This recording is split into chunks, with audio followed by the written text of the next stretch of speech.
yours. Go All for it. right. Okay. Thank you, Jeff. And thank you. I really want to thank you guys for inviting me to share with you. It's really an honor to get this opportunity to share the wonderful world of pastels with everybody. I think the way I'm going to do it tonight is, first of all, start off to give you a little bit of background about myself and my art journey. If you hadn't had a chance to watch the interview that we did, I want to share a little bit more about the pastel medium, because I know that not everyone in the group may work with pastel. So I want to share a little background about the medium. And then I'm going to share some of my work with you, as well as do a full demo. So that's kind of the order of things. And I welcome your questions. I'm really happy to answer any questions. And if for some reason I don't answer, I don't get to your question, or you think of something after we're finished, just send me an email. It's karenmargulis@gmail.com. And what I'd like to do is plan on taking a photo of the finished painting, and then if I can get it out to you, that way you can see it. Because I know a lot of times when you're watching a demo, especially on Zoom, it's really hard to see sometimes a close-up. So this way you'll be able to see the finished painting when I'm done. So I guess start at the beginning. I'm not going to start when I was 5 years old and I won an art contest. That's going back too far. But basically, I got back into painting in 2005. My kids were, I have two children, and they were in high school at the time. So I had more time to have a little more free time in the evening. So I took a watercolor class, and that really was a challenge, and so I tried pastel, and that was a medium that really clicked with me. I think it suited my personality because I wanted instant gratification, and I also was working full time at that time, and I didn't have a lot of time, and so pastel was very immediate, and you could just pick up and leave a painting. If you were finished, you didn't have to clean up or wash your brushes or that kind of thing. So it really suited me. I started taking a weekly class, but in those early days, I was very, very frustrated with my progress. I guess you could say lack of progress. And I don't know if you've ever experienced this, but I had these visions in my head of what my paintings were supposed to look like, but that's not what was coming out of my pastels. I didn't know how to get those fat sticks to make the marks that I thought I should be making. So I was very frustrated, but I'm not one to give up. And fortunately, I didn't give up. And I had some really great advice from an artist friend who reminded me the importance of practice. And really, it's true for anything we want to get better at, not just art. That if we don't put in time and practice our skills, we're not going to get better. And she reminded me that I was leaving my box of pastels in the car in between my weekly class. And she said, basically, you'll get better, but it's going to take you a lot longer if you don't make time to practice. So she challenged me to paint a small painting every day for a month. And I did. And by the end of the month, not only had I developed this habit of daily painting, but I could actually see progress. Now, I was not making masterpieces at the end of a month, but I could definitely felt more confident. I was getting those sticks to make the marks I wanted. I had a long ways to go, but I was making progress. And so I made a commitment to paint every day. And now, fast forward to now, I still am in the studio every day, and I do a painting every day. And I have been blogging ever since then. I started blogging to kind of keep track of my progress, and it kind of morphed into a teaching tool as I started to teach, which was several years ago. I started being able to have the opportunity to give back and to share what I was learning with others. And I did that both in workshops and classes, and also on my blog. And I do want to say, this is something that has happened since I did the interview with Jeff. My blog has been under my name, karenmargulis.com, but I just switched my website, and now the blog is going to be a part of my website, KarenMargulis.com, and the old blog is going to be archived, which is still there. So it's like since 2005, tons and tons of material. It's archived, and then I'm going to have the new blog moving forward. I just want to put that out there because in case you watched the interview, yeah, I'm going to probably blog on both for a while just so that people can make that transition. But that's, you know, I'm trying to get a better website, and that's one of those things. So yeah, that's my story. And now I'm teaching mostly online since COVID. I hope to get back to in-person workshops next year. I have some scheduled. I do teach through Patreon. That's a platform, if you're not familiar, where I have share videos and lessons, and we have weekly challenges and that kind of thing. And it's just a $4 monthly pledge to be a part of that group. But anyways, that's I guess enough about me. I want to introduce you to pastel. So if you are not a pastel artist or you haven't tried them, you may not know some of these things, but I want to first of all kind of clear up some misconceptions about the pastel medium that some have if they're not familiar with pastel. And one of those is the words that we use, and one of the words that you might hear is the pastels are called chalk, and there's nothing wrong with that, but it's important to differentiate that they're not really chalk. Chalk is just a dyed material, but pastel actually is pure pigment, and they are made from the same pigment, powdered pigment that are used for oil and acrylic and watercolor, only with pastel that's mixed with a little water, a little binder. They're formed into shapes, so either by hand or by machine, left to dry, and then what you're left with is a pastel stick of some sort. And when you paint with them, you are actually painting with pure pigment. So imagine loading up a paintbrush and applying it to your canvas. That paint on the brush is really pastel. Your pastel is like you're applying that directly. There's no brush in between you and the pigment. The nice thing about pastel is that it will never crack or yellow or fade or change color. So basically what you see is what you get. When you make a mark with pastel, it will remain the same color and value. And you can find pastels that are hundreds of years old, and they are just as vibrant as the day they were painted. Pastel is very luminous because the crystals that are found in the pigment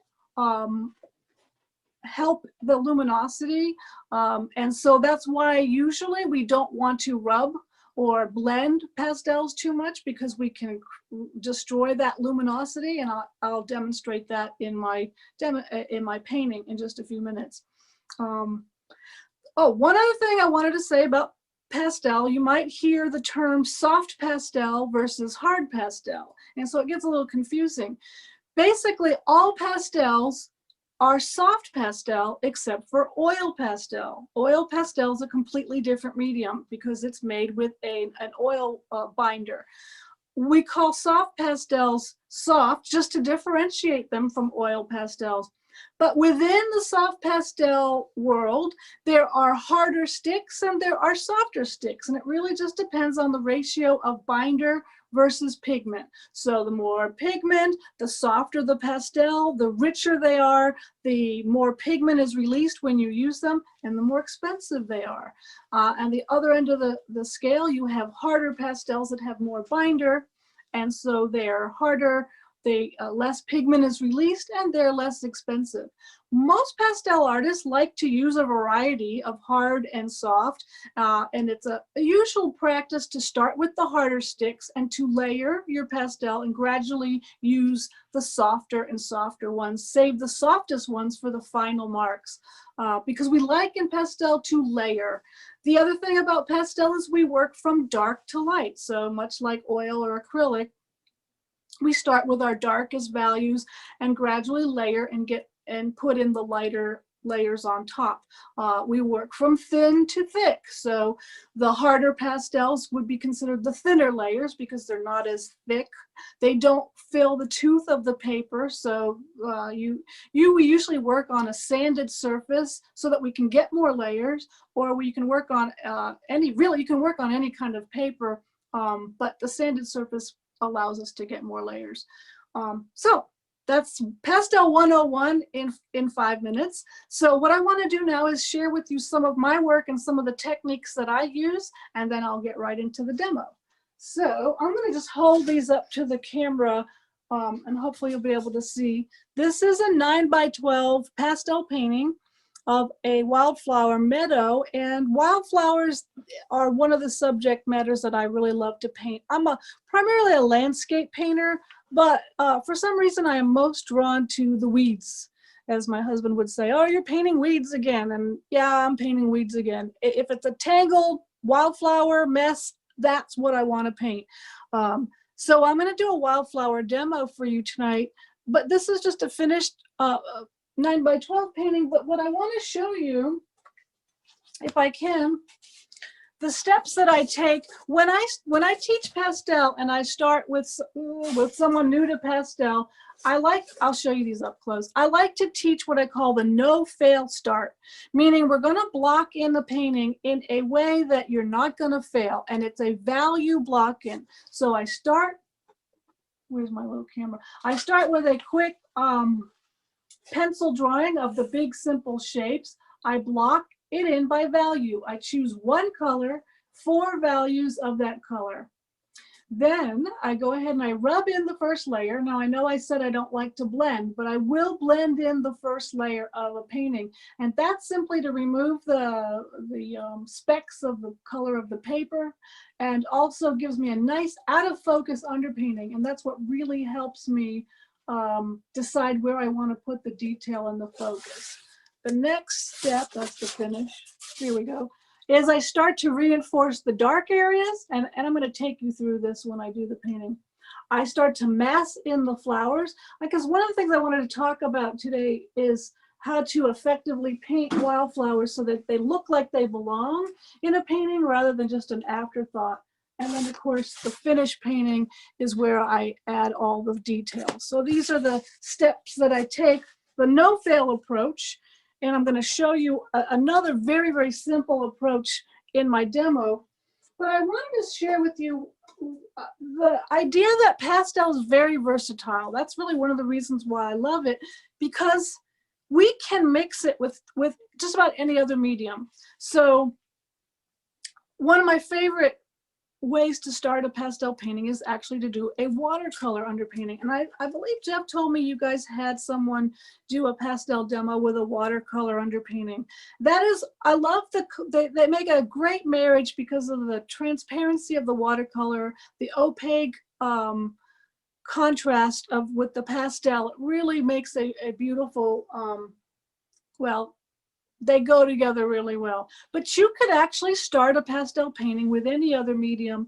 The trick is to make sure it's thin enough that you don't fill the tooth of the paper too quickly. So I could use acrylic or inks or gouache, watercolor. I said oil. Thinned oil paint is one of my favorite underpainting techniques.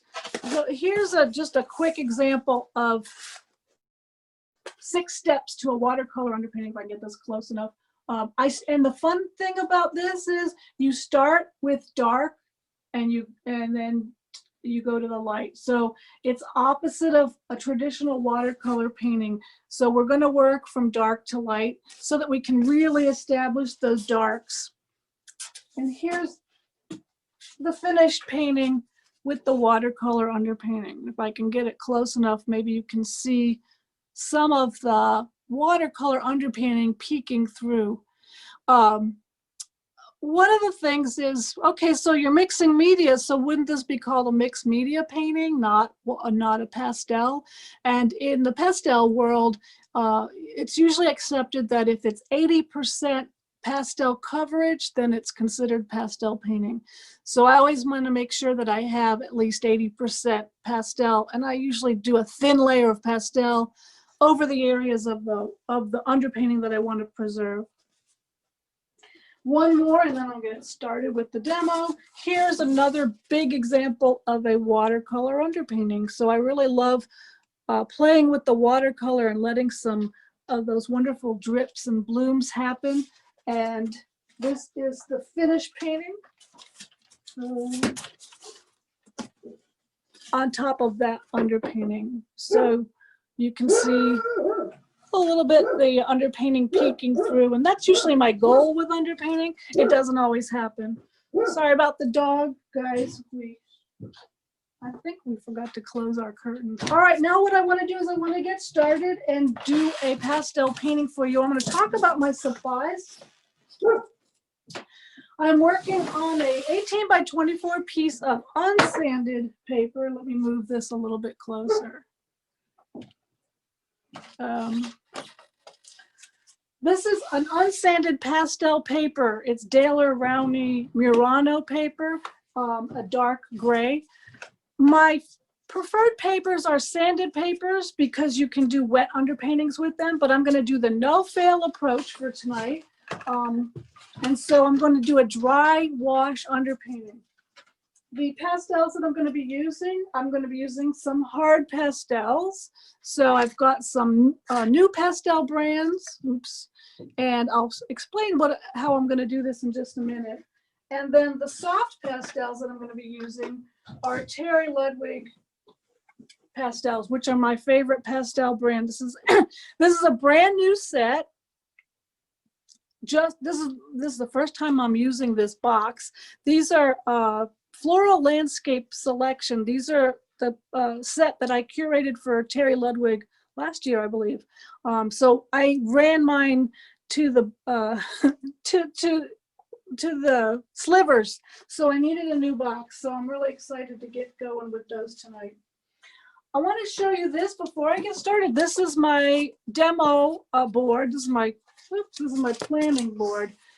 One of the things that I like to do before I paint, try to get that lined up, is make a plan. So I like to say make a plan and plan to let go. And really, this is true for whatever medium you are working with. I find that I have more success with a painting if I take 20 minutes or so to make a plan, to figure out why am I painting the scene, to do a value thumbnail, sometimes I'll do a color study.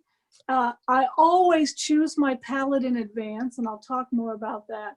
And when I take that 20 minutes to do that, then I have more success than when I just get up there and try to wing it. One of the things that I want to talk about is the way we can start a painting. Now, I already talked to you about the no-fail approach where I choose one color and 4 values.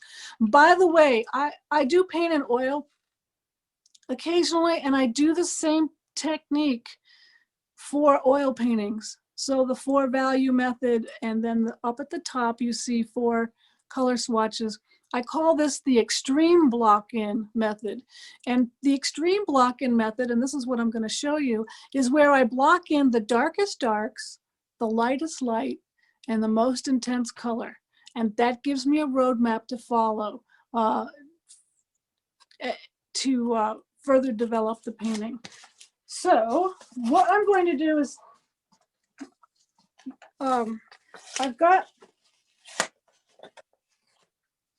my husband is going to hopefully move the camera a little bit closer. Or actually, let's just flip it around so that you can see it. Hold on one second, guys. Where's the flip? Here we go. All right, now you turn it around. So this way he can, I can't tell. I want you to be able to see what I'm doing, and he can judge a little bit better.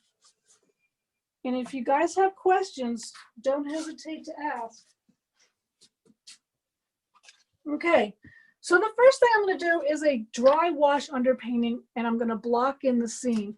And I don't know if you can see my reference photo, but it's basically a field of grasses and some wild roses along like the this is the interior of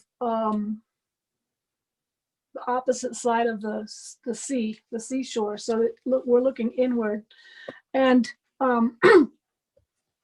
I first of all asked myself, why am I painting this? What is my goal for this? And I really want to showcase the flowers. I know they're hard to see in the reference photo, but I want to give the viewer a visual journey. I want you to feel like you're taking a walk amongst these flowers and in the fields.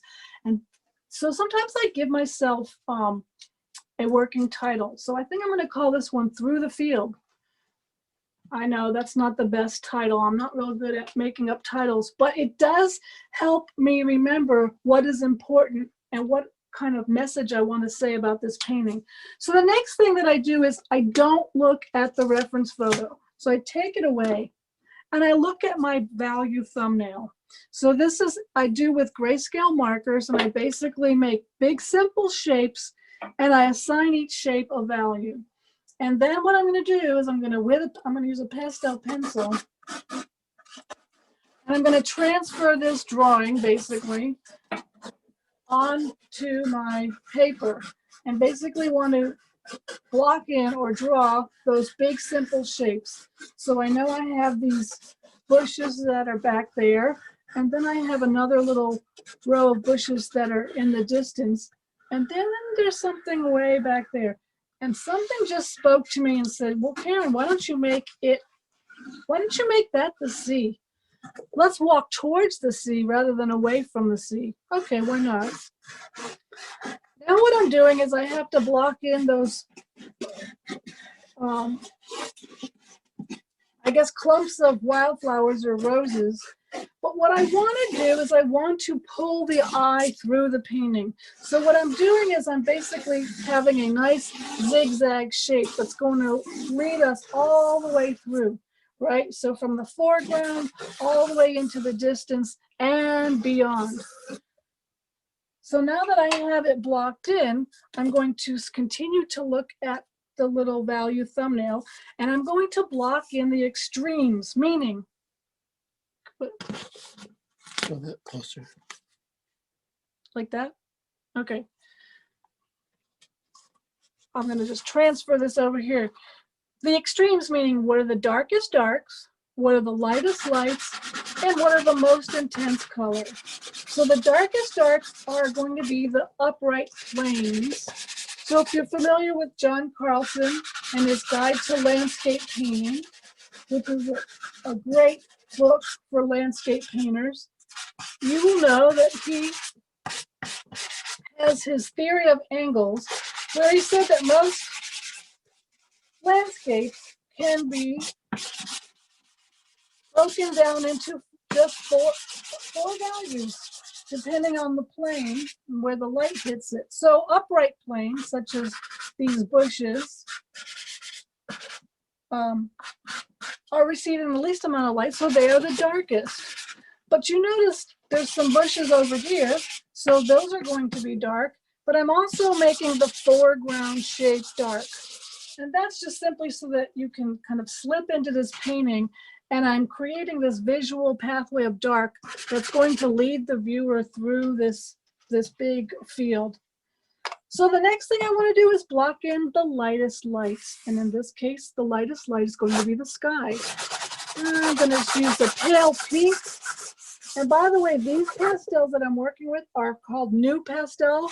It's a brand of hard pastel. So that means I don't get as much pigment being released. So it's not filling the tooth of this paper.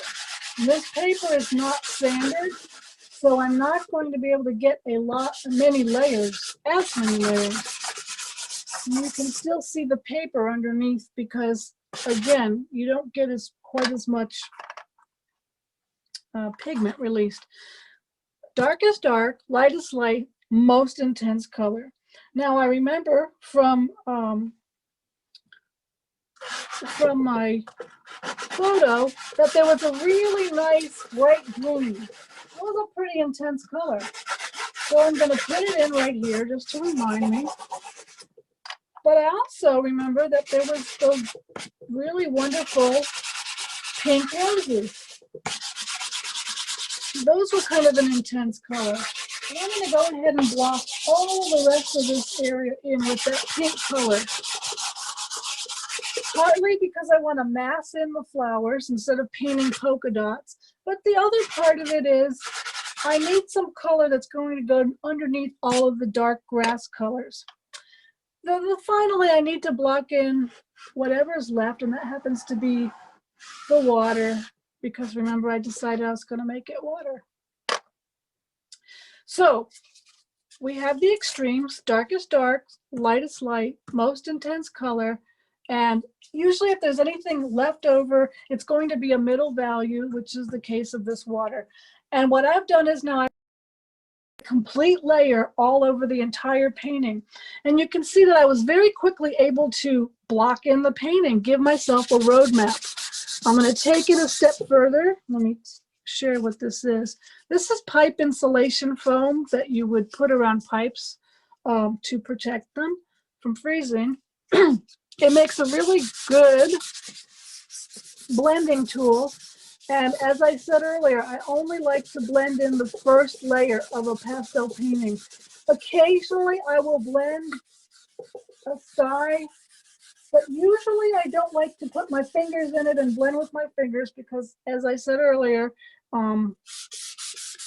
you end up crushing those crystals and your pastel's not going to be quite as luminous. And that's the sure way to get dull and muddy color, is when we either blend with our fingers or we physically mix together layers of color. So if you think about when you're working with oil or acrylic and you're mixing new colors and you mix complements or you mix more than 3 colors together, what do? You get grayed down color. So the same is true with pastel. If we are layering and then physically blending, mixing by mushing them together, we get grayed down color. Sometimes we want that to happen, but when we don't want it to happen, we end up with mud and we wonder why everything looks dull and gray. So to avoid that, I avoid over blending or blending with my finger. And I also really try hard to use a very light touch when I'm making my layers. And I like to say this, the right touch is a light touch. So now that I have blocked in the painting, I can take away the thumbnail and I can start to look at my photo. And you might be wondering, well, why don't you just work from the photo from the very beginning? And for me, I tend to get too bogged down with detail when I see so much detail. So I would much rather have a very simple start, and then I'll look at the photo for the detail, but I'm not painting leaves and flowers and grasses before I need to. I'm basically building, laying the foundation, building the house, and then I'm going to decorate. Okay. Now we get to dive in with the soft pastel.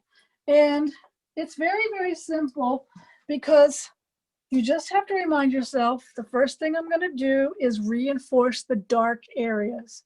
So I already have my roadmap in place, so I'm going to take another dark blue. And keep in mind, now I'm working with a softer pastel. Terry Ludwig is softer than the new pastel, so more pigment is being released, but I still want to have a light touch because I want to have the ability to have multiple layers. Now, these bushes that I'm painting are green, but yet I don't want to paint them green right away because then that would not be quite as interesting. And really the beauty of pastel is our ability that we have to easily layer. We don't have to wait for layers to dry. We can go in and create multiple layers right away. But in order to be successful, we have to have a light touch. How do we know if we have a light enough touch? If you can still see the colors underneath, then you have a light enough touch. So for example, I'm going to come in with a burgundy on top of my dark blue, And if I can still see the dark blue and if I can still see the underpainting, then I know I'm having a light enough touch. Using the side of the pastel stick to create broad strokes.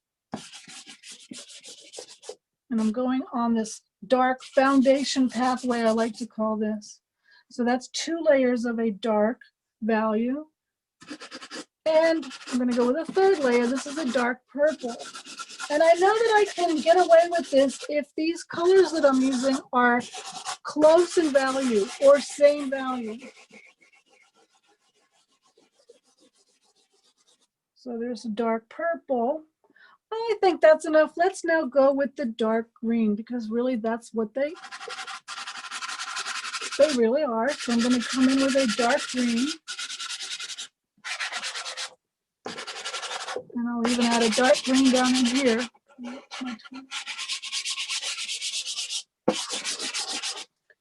I'm going to add another layer of dark green.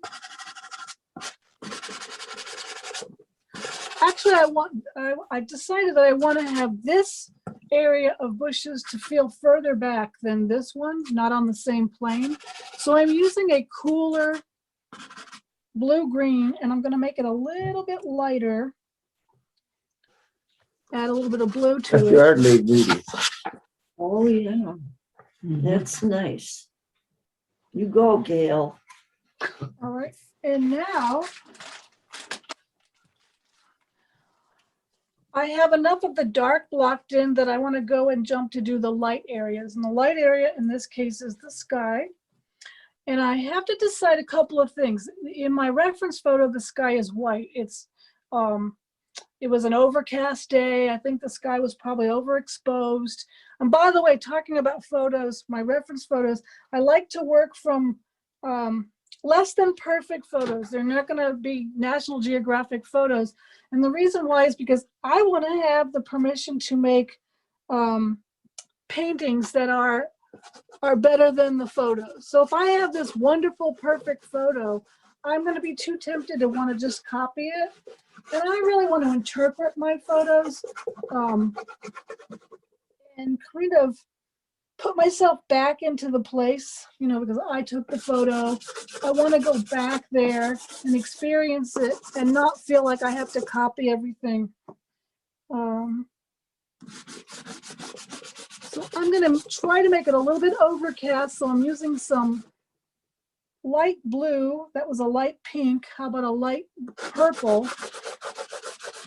And just kind of layer these colors together to get kind of a more interesting color than just a white sky. Also, I know that I'm going to have a lot of pink in the flowers, so I really want to have some of the pink up in the sky. So I'm using a pale pink. And I think I'm going to go with a pale yellow right there at the horizon. I'm also going to use this color here to start to carve into the tree shapes. So right now they're kind of lumpy and they've got an uninteresting silhouette. So I can take my pastel and just kind of dive into the bushes and give them a more interesting shape. Same thing on this side.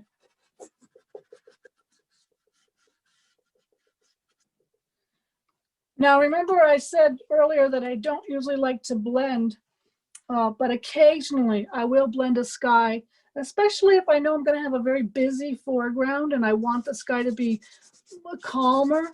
So in order to blend a sky, you have to have enough pigment down there. And I'm working on a dark paper. So I'm going to blend in this first layer with the palm of my hand because there's not as much oils. And I can see that I need to have a little bit more pigment.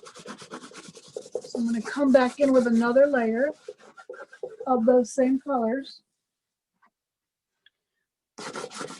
I know I mentioned earlier that one of the steps that I take when I'm planning is I want to have a limited palette. I don't want to have too many choices. So I usually choose my pastels in advance. But when I'm working with this set, I know that I already have a limited palette. There's 60 colors in this set. I won't use all of them for this painting, but it's a small enough number that I don't get carried away and have too many, or overwhelmed, not carried away. I don't want to be overwhelmed. I'm going to put in the water. What color should I make this water? I'll make it kind of blue-green. I actually like that turquoise that I used for the underpainting. You can paint hard pastels over soft or softer pastels over hard. Either way it works. So we'll just soften the sky just a little bit. All right, now we get to move on to the field. Couple things have to happen. First thing is I need to add some more color in the what I call the dirt. Meaning I see that there's going to be a lot of green grasses, kind of yellow greens, wheat color as well. But I know that it would be very boring if all I did was put green. So just like I built up the darks, I want to build up color underneath. And you can see I'm covering up that bright green that I put in initially, but I will bring that back. So I'm going to use some salmony colors, and I'm calling this the dirt, and it's just a term that I use to remind myself that I want to have interesting color under my green so that the greens look more lively and filled with light and not so kind of overly green and boring.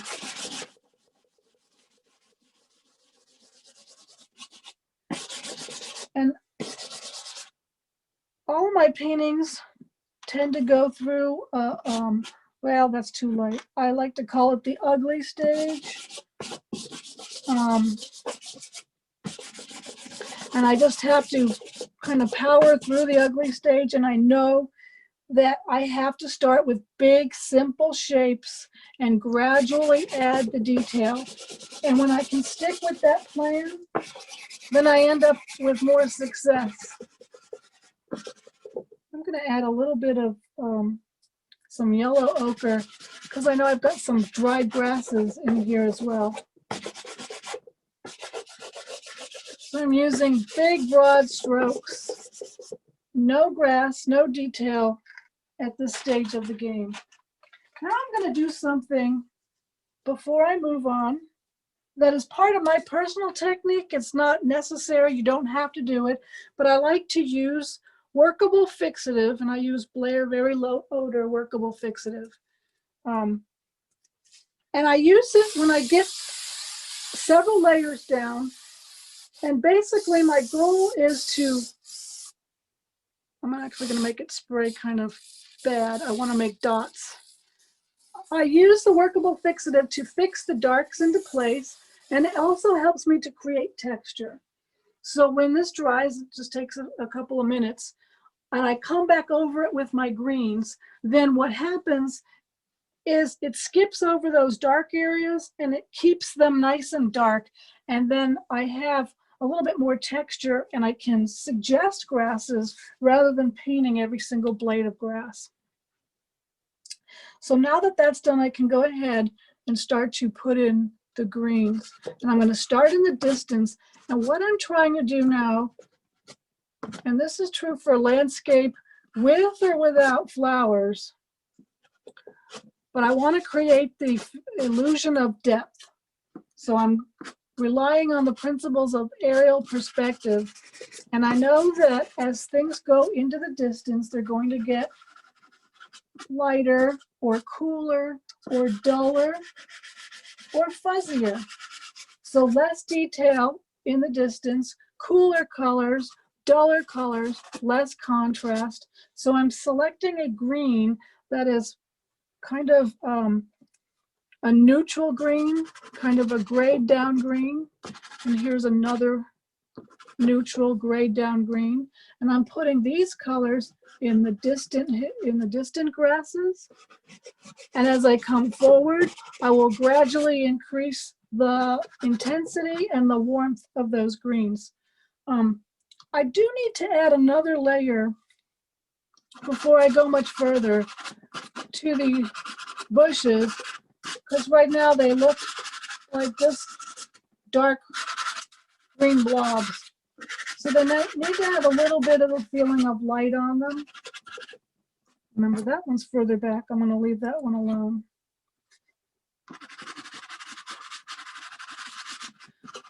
This paper also has a texture in it, so I want to exploit the texture, and that helps kind of give the illusion of foliage on these trees. Okay. I'm going to move forward.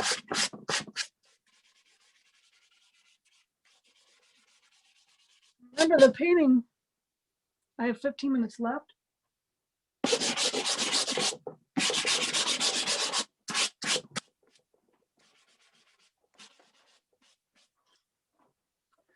The painting is about the roses, and I haven't gotten there yet, but those are the last things. Those are like the sprinkles on the cupcake, right? So we've got to bake our cake, then put the frosting. Right now I'm putting the frosting on, and I'm working towards establishing the bushes, and the roses will go on last. So Hey, now I'm Karen. gonna, yes. Yeah, don't worry about the time. You got plenty of time. All right, I was thinking it was 9 o'clock. Yeah, but Or it's 8, it's 9 o'clock my time, 8 o'clock. yeah, it's just 8 here, which means you have another hour here of Oh, an hour, okay. yeah. It's actually about 7:45 here. So Okay, thank you. I was going to do a speed painting. Actually, I tend to paint fast anyways. And especially when I have a plan. Because when I have a plan, basically all I'm doing is I'm following that roadmap that I've already established. What I'm doing now, though, is I'm adding the foliage for the bushes, and it's a different color green, kind of like a middle dark value. I call this a grass green. But I'm changing the type of marks that I'm making. And I think one of the things about pastel that I love, and we call it mark making in pastel, is basically what we would call brush work in oil or acrylic, watercolor. The way we apply the pastel, the way we make our marks, is unique to everybody. Each pastel artist has their own way, kind of like handwriting, their own personal calligraphy. And for me, mark making is a way that I can be expressive, show emotion, but it is also a way that I can help describe what it is I want to paint. So I change my marks based upon what it is I'm painting. So you can see that I paint in the distance. I was painting the grasses, and I was making horizontal bands. That is so that they could look like they're in the distance. We would only see the tops of the grasses. But as we come forward, we can start to see the fronts of the grasses. So I'm going to change the direction of my marks in the grasses, but I'm also going to change the way I make marks to paint the foliage. So I'm making smaller, chunkier marks to help paint, to help kind of give a visual clue that, hey, these are not grasses, these are leaves, and I can tell by the change in the mark making. If that makes any sense.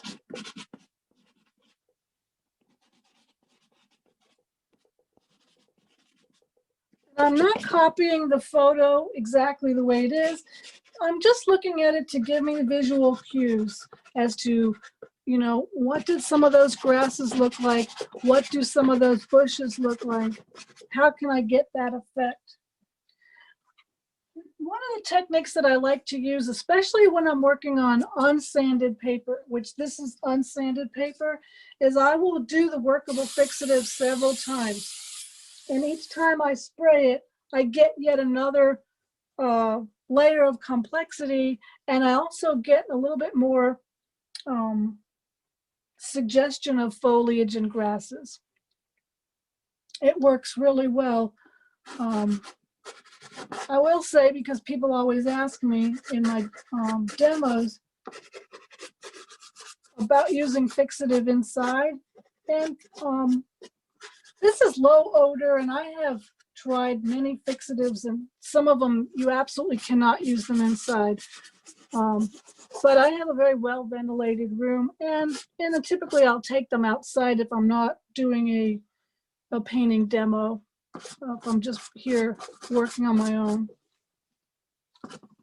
So I'm changing the direction of my marks in the grasses as I'm coming closer to make more vertical mark making.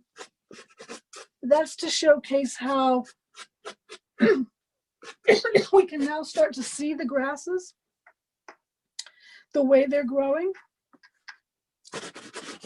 as they come closer to us, and it helps to promote that illusion of depth.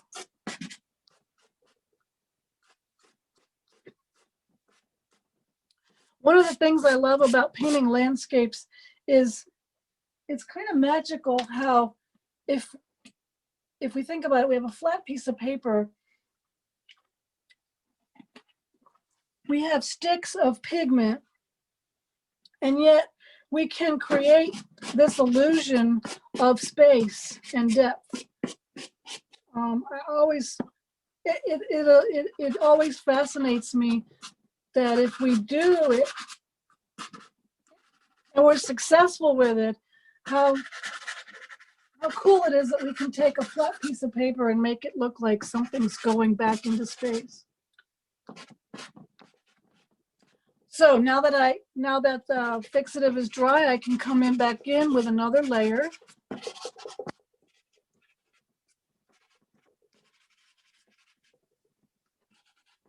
And again, pastel is all about building layers, but not pressing so hard that we completely obliterate what we put down first. So what I like to say is when I'm painting is I begin with a light touch, with a whisper. And I talked about earlier, how do I know if it's light enough? If I can see the colors underneath, I have a light enough touch. If I can no longer see the colors underneath, then I'm no longer whispering, but I'm shouting. But that's important to recognize the difference, because there are times in a painting when I do choose to shout. The shouting comes when I'm getting towards the end of the painting, and I really want to showcase the important areas. I want you to see certain things, so I'm going to change the direction of my marks, the quality of my marks, and how heavy I press down, basically. Just, I get to a certain point too where if I've got a layer of pastel over everything, then the next step is to start to think about how the viewer is going to read the painting, meaning where's the eye going to go, right? So right now I can tell you that I've created two separate paintings. I have all these bushes down here, and I have the stuff in the distance, but I have no way to connect them. So what I need to do is override what I see in my reference photo and create another layer of bushes in the distance that will give us some sort of connection from what's in the foreground to what's going on, taking us to the background, really. So I'm taking a darker green and just adding another layer, and that's going to help me create more depth.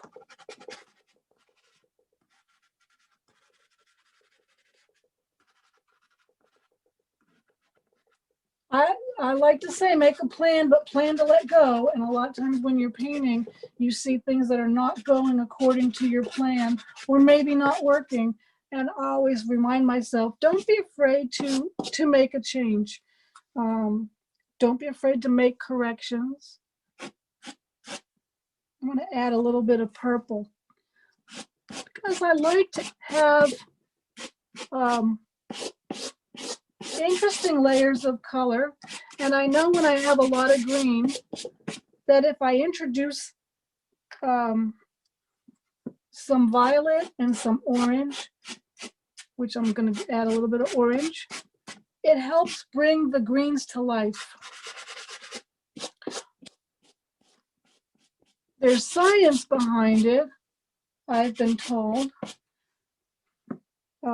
What you're actually doing is adding all the colors of the spectrum, so it makes your greens feel like they're full of light, which is a nice way to look at it, but I just know that it works.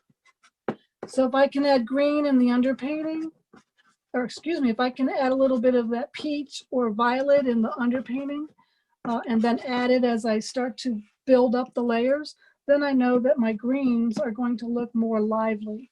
Now what I'm doing is I'm starting to shout. So what I'm doing is I'm putting in some foliage, some leaves, but I'm pressing harder. I don't want to put them everywhere because if they're everywhere, it's going to just look spotty. And the idea is if the viewer can see a few leaf shapes, then the eye will fill in the rest, right? Just suggest a few and then let your viewer do the rest. And again, I want to keep the movement of the eye in mind. So I need to, oops, it's moving away. I need to pull the eye up through the painting. I'm also going to be doing that when I add those flowers.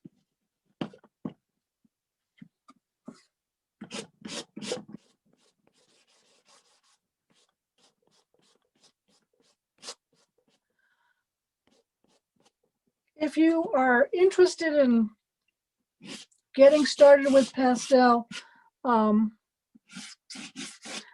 always advise students to get not the most expensive, but the highest quality pastels that you can afford, because quality of the pastel really does make a difference. And a lot of times you start with a really cheap, set from the craft store, for example. Not only are the pigments not the best quality, but the colors that you get tend to be oftentimes not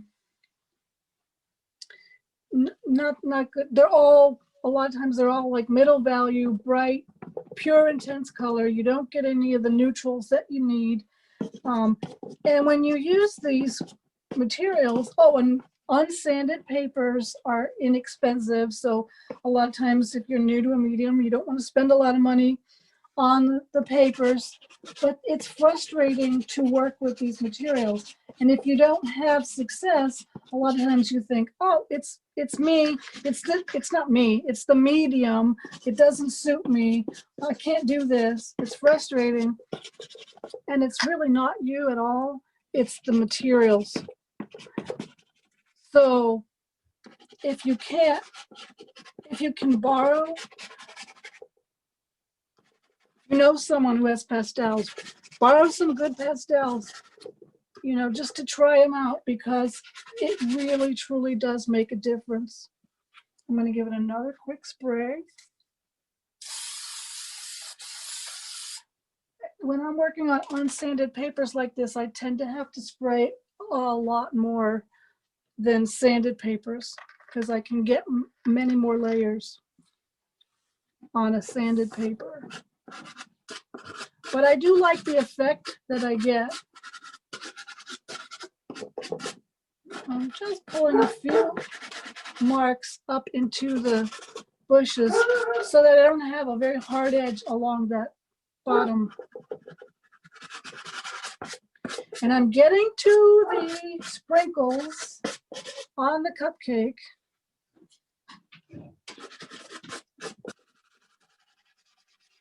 When I'm doing a painting, sometimes I'm impatient to get to the sprinkle part, so I'll put a few sprinkles in ahead of time just to kind of make me feel like I'm making progress.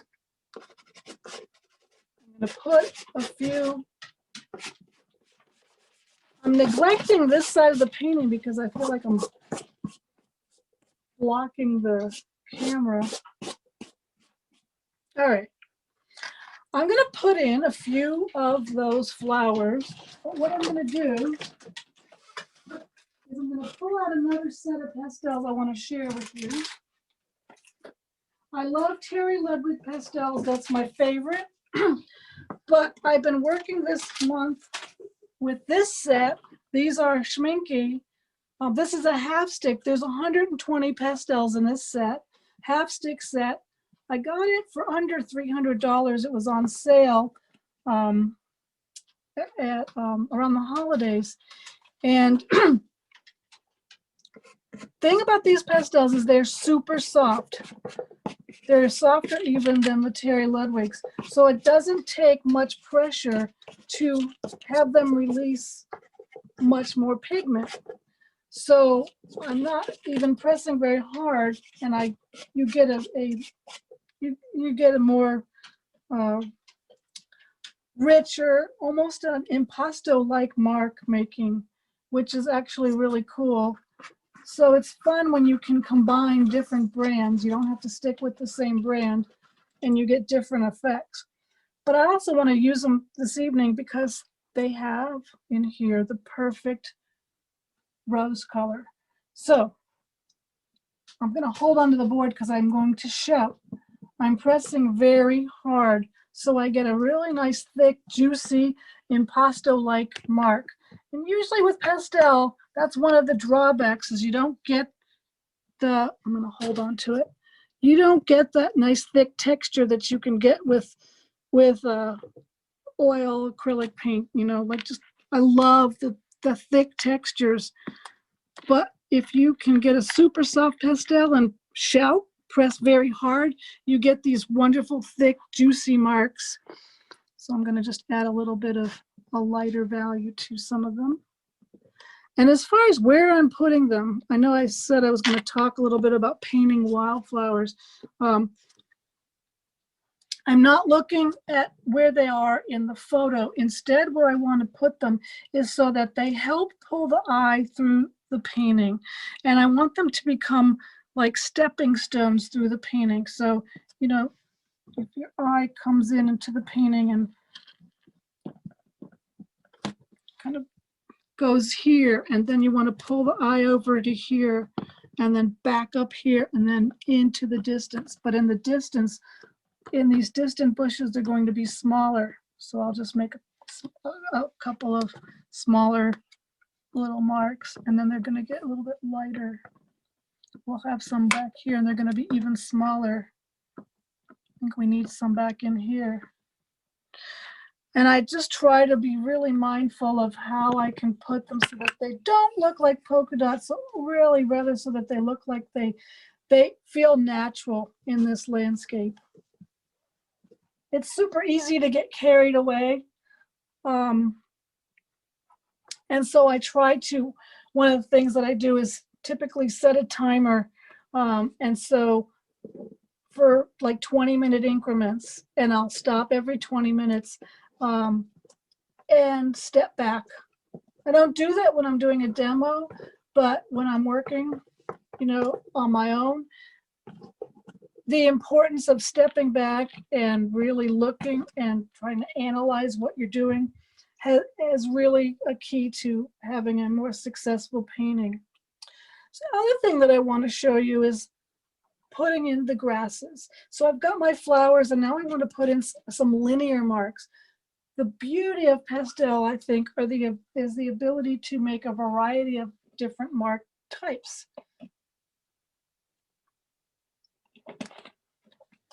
From chunky, wide, thin, to linear. So if I want to paint some grasses, I can use these rounded pastels and kind of roll to create some broken lines. So just roll them and I can get some nice broken lines. Let me use a lighter color and you can see a little bit better. Just simply roll them. I could use the square pastels and I can press and release, and then I get some nice linear marks. But I can also use the hard pastels, the ones that I started with, and come in.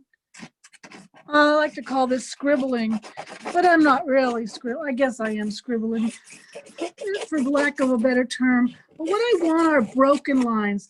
I want to vary the pressure.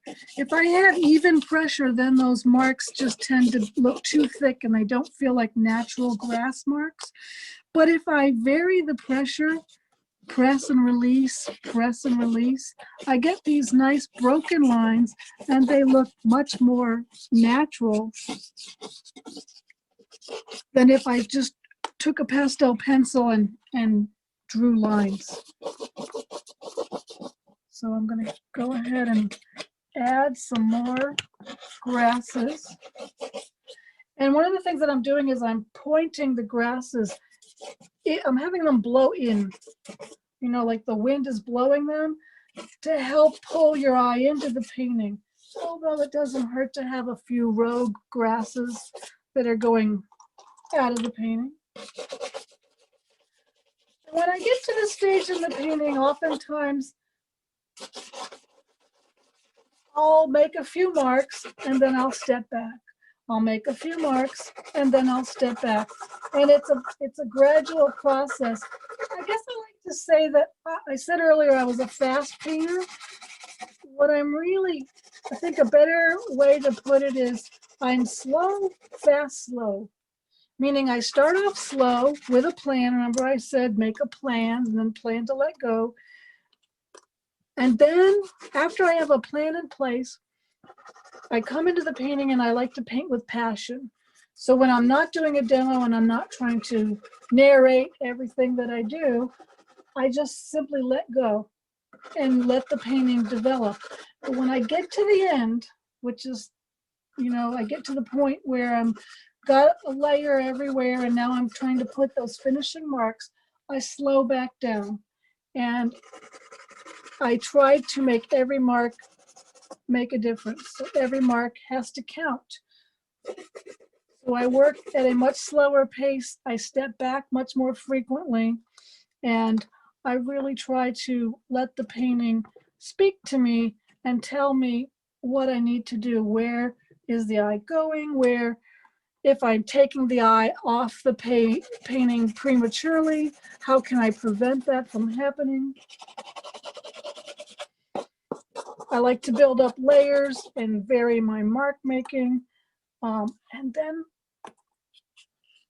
think about where the light is coming from and making sure that I'm getting the right feeling of light. And on this particular painting, I don't really have a strong feeling of light because I made a very overcast sky. But what I want to show you something, because I can do it very quickly. Just want to put this, well, I'm going to need it.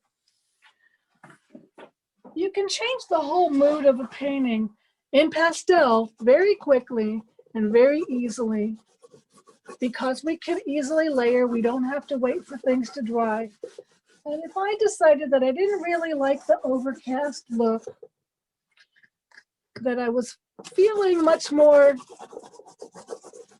as if this should be a nice sunny day, a blue sky day, I can very easily, even though we work typically from dark to light, you can still put darker colors, darker values over light. It's still possible. So I have decided that I need the sky to be happier and bluer and sunnier. So I've just added a couple of darker blues And we're going to add some wispy clouds.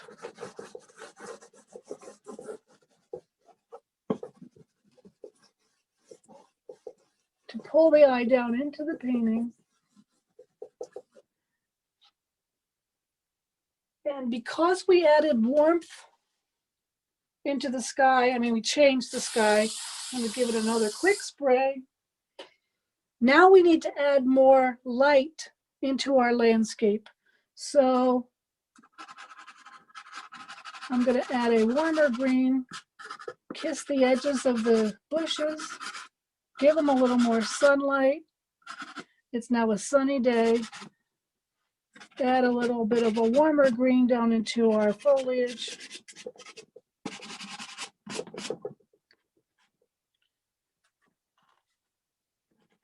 There's a nice warm yellowy green. Kiss our foliage with sunshine. One of the best tips I ever got was how to create light on foliage or flowers or trees. And if you want something to feel like it's sunny and warm and kissed with sunshine, you want to go towards the sun. So you want to make it warmer and more intense, not a lighter value. Meaning that if I had a red flower and I wanted to make it seem sunny, I would actually use a red-orange. I'll show you right here. These are not red flowers, these are pink. But if I wanted to make them red, here's a red flower. Can you see that? My brain tells me to make a red flower look like it has light on it, I'll add a lighter value. But it really ends up making it washed out. If I add a warmer, more intense value or color, then that flower, that red flower, looks like it has sunlight on it. This one looks like it's washed out. So I'm doing the same thing for the foliage. I'm adding a warmer, more intense, a yellow green rather than a pale washed out green, and it gives more of a feeling of sunlight on my flowers. Just adding a little bit of variety there so that I can have a little bit of layering in my landscape. So this is usually the stage in a painting where I get to the point and I'm not exactly sure what else I need to do. And it's always for me the time when I want to step back and give it a break, come back to it with fresh eyes, you know, in an hour or so or in the morning, and then I can make sure that it's doing what I want. I'll show you guys one more thing. One of the things that I like to do is give it the butterfly test. And the butterfly test tells me if I have created landing places for the butterfly, meaning areas of interest that attracts that butterfly so they want to land, but then they're drawn to something else, and then something else, and then something else, so that ultimately they are drawn through the entire painting. And that I've given this butterfly a visual journey and created visual pathways throughout the painting and areas of interest throughout the painting that that butterfly or the viewer would enjoy. And so I think I'm at a stopping point really, but I might do a little bit more to it, but not much. It's to the point where I have to come back with fresh eyes and see what it really needs. So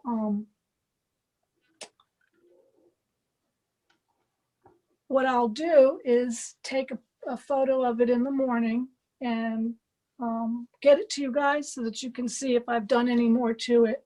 Then you'll be able to see it. So if you guys have any questions, I'm happy to answer them. Hey, Karen, I have one. Just I'm curious. You have that on an easel, and you have the paper that you're painting on. What is that? The gray paper that it's mounted on there, and how is that mounted? Right. Yeah, that's a great question. I just use foam core, that I get at the Dollar Tree. And what I do is I use artist tape. This is black, so it just looks nicer, but I make hinges. So I'm basically sticky side up and then tape it down. Oops. And it just allows me to peel off the paper from those hinges very easily, usually. And then I can reuse those hinges and the board until they lose the stickiness. But it's not mounted, you know, permanently. It's just you know, temporary. So I have something firm to work on.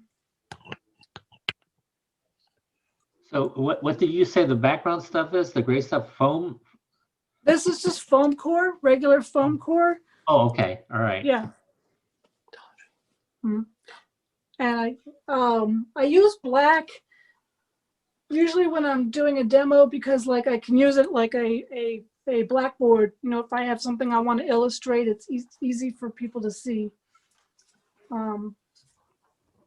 But yeah, I get it at the Dollar Tree, so it's like the cheapest art supply I use. Karen, I want to say that I really enjoyed watching this develop and all the layers that you put on it. It was amazing. I've done a little bit of pastel in the past. A teacher never really taught me about layering like that, and I found this fascinating. It was wonderful. Oh, thank you so much. It's to me, that's the beauty of pastel is the layering. So, you know, to get the hang of getting the right touch to enable the layers is I think a key. It was great. Thank you. Thank you very much. Okay. Anyone else? Any other questions? I know we had a couple people that had to leave early, and I'm sure they're going to be interested in seeing the rest of this demonstration. Yeah, I'm happy to send you a picture so you can send it out. Okay. I have a question about the pastels you were using. I didn't see Yeah. much dust dropping. No, so I keep a little tray so that the dust will fall down into the tray. But it does not create very much dust. I think pastel dust is actually heavy. It's not in the air, so you can see that any dust will fall straight down. So really the only problem with dust is when you blow on a painting and then you put it in the air. But I have black furniture in my studio and I don't have to dust that often. So that to me proves that it's just, I don't create that much dust. Is it the So harder pastel that create the dust? Because I have like new pastels from Prismacolor and they have a lot of dust. Yeah. And it also is a combination of the paper too, you know. Sanded papers tend to grab on more of the pastel, although this is unsanded, so yeah. And the super soft pastels, those are almost creamy, so you're not getting a lot of dust with those at all. All right, well, thank you. Yeah, I have a question. sure. You're using fixatives. Is it the same fixatives throughout that you're using? Yeah, you want to use workable fixative, so you certainly don't want to use a final fixative or you won't be able to get more layers on top. So I like this one, Blair, very low odor. And it's weird. The reason why I like it is because it actually darkens the color. Now, normally you wouldn't want that to happen. You wouldn't want to use something that changes the color, but I actually like to really enhance the darks. So this is actually not a good product, but it does the effect that I want. Yeah. But I don't use a final fixative, so that's a different product.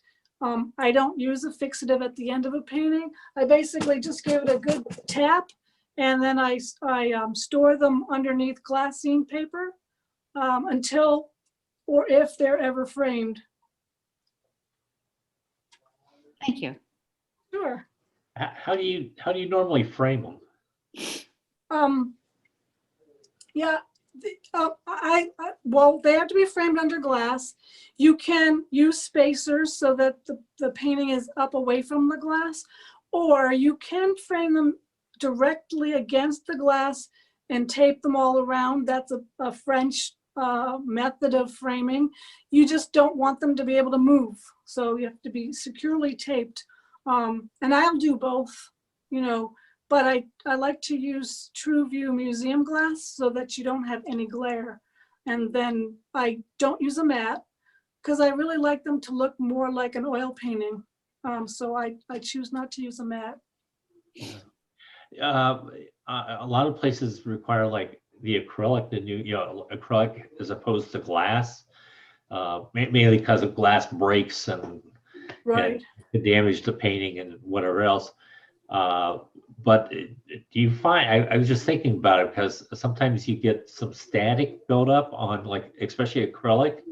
Right. Do you have that issue? Or have you ever addressed that issue? I haven't run into an issue where I couldn't use glass yet, so I haven't encountered that. But I do know that there is a museum plexiglass that's supposed to have less static, so there would be less of an issue with that. Yeah. But personally, I've not had an exhibition where I couldn't use glass, so I haven't encountered that yet. Do you ever spray them with workable fixative at the end just to make it stable? Yeah, no, I don't, because the fixative that I use will change the color and dull them, and I don't want that to be, you know, the final layer. There are other fixatives, and some artists do use them, but I don't have any problem really with the The image moving? no. They're really much sturdier than we think. They're not really as delicate and fragile, you know. You don't want to put your finger across, you know, but Right. they're pretty, Pretty stable? yeah. Have you ever used pan pastels? You know, that is the one pastel type that I have not used. I just haven't. But I know that a lot of artists love using them. They maybe use them for underpaintings as well, but I have not used them.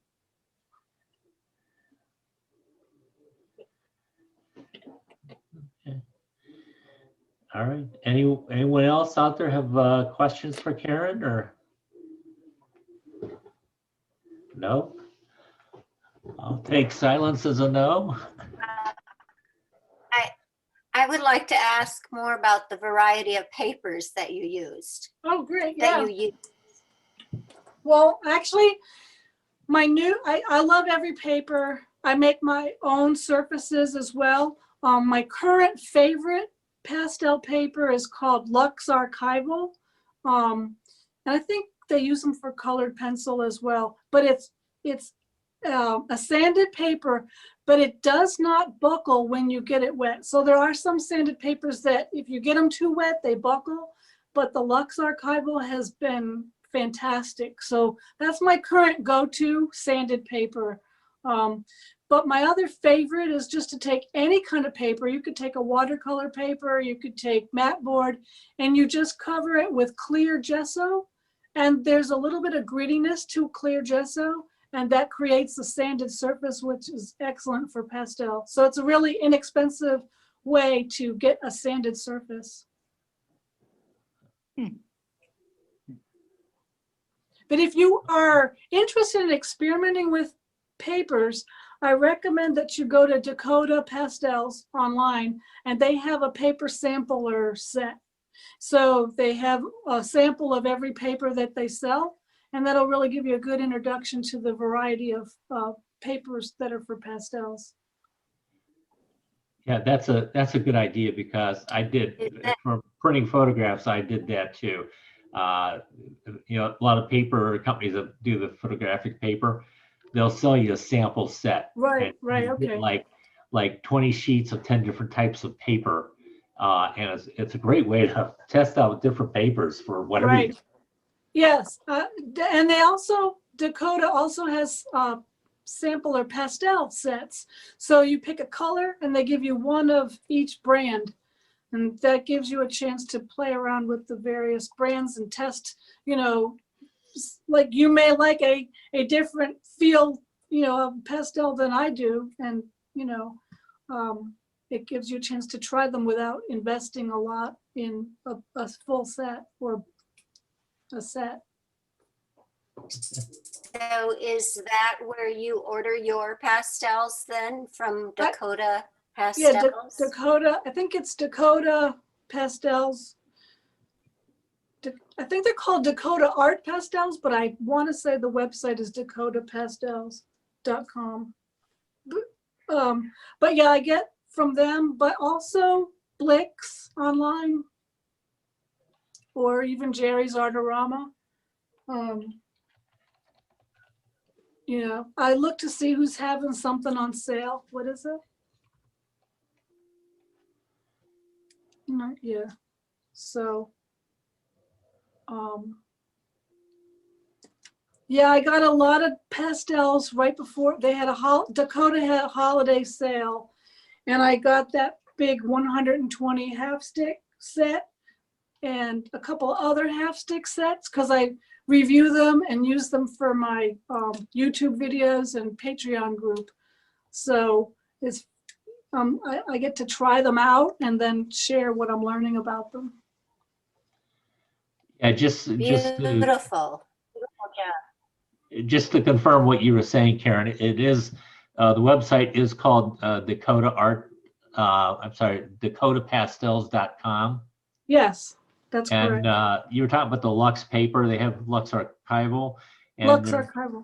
Right. yeah, their publicity here says you can get, what is it, 30 layers, 30 plus layers That's probably true. Yeah. pastel on it. So I like UArt paper, sanded paper as well, but if you get that paper too wet without it being mounted, then it might buckle. And that can be frustrating. But UArt paper comes in several different grits. So if you like it smoother or even a little bit more aggressive, you have a choice. I had a question about what color paper you would choose for your basic color, because the colors come in 10 different colors. So Sure. how do you choose? Right, that's a great question. And there's really no right or wrong choice. I think with experience or doing a lot of different paintings, you get to know that, hey, if I use red paper and I have a green painting, you know, the complement, you know, will work really well. So I'm going to do that. I tend to not choose colored papers. I tend to just choose grays or just middle value kind of beige, you know, because that's just a neutral and you can't go wrong one way or the other. I will only choose a color if I know that it's going to have a better impact on whatever my painting is. So a warmer color if I want a sunnier scene, or I might choose a violet or a cool color if I want a moodier painting. But typically I'll stick with the grays, or if I choose the Lux Archival, which is white, I'm going to do an underpainting like I showed you earlier, like the watercolor, where you want a white paper because you're going to be putting another medium down first. You don't want a colored paper. Okay. okay. Do you like pastel matte paper? Yes, pastel matte paper is great. I do like that a lot. It really takes the pastel in a different way. I find I don't need as many layers because it just really grabs onto the pastel.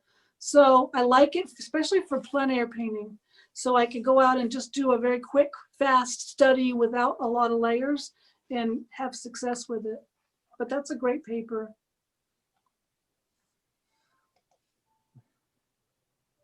Okay. Anyone else? Any more questions? Thank you very much. Thank you. It's really been a pleasure to have this opportunity to share with you. And hopefully you've learned some things or you're inspired to do more with pastel. I'd love to have more to join the dusty side, they like to call it. Well, I want to give Wonderful. a special shout out to your cameraman. I think he did a really great job tonight. So, Well, thank you very much. I'll let him know. He can hear you. Thank you. Thanks. all right. Thank you. Thank you very much. Thank you for having me.